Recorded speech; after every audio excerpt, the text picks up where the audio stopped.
ذی الحج کے 10 دنوں میں 5 وقت کی نماز باجماعت ادا کی جائے۔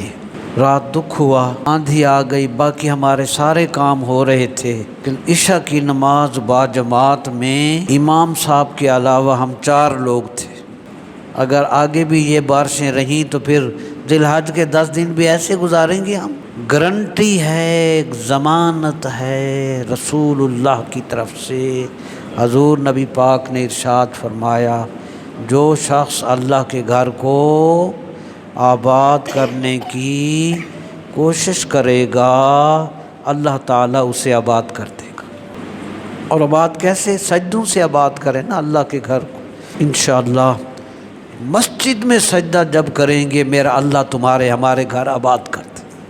یہ ہمارے ملازم لوگ نا کہ انتظار میں ہوتے ہیں کہ صاحب دا موڈ اچھا ہوئے نا تے درخواست اگے رکھ دئیے، بس انہیں انج کر دینا ہے۔ ہم موڈ ان افسروں کا دیکھتے ہیں۔ حضور سے پوچھا گیا، یا رسول اللہ سب سے جلد قبول ہونے والی دعا کون سی ہے؟ حضور نے فرمایا یا تہجد کے وقت یا فرضوں کے بعد۔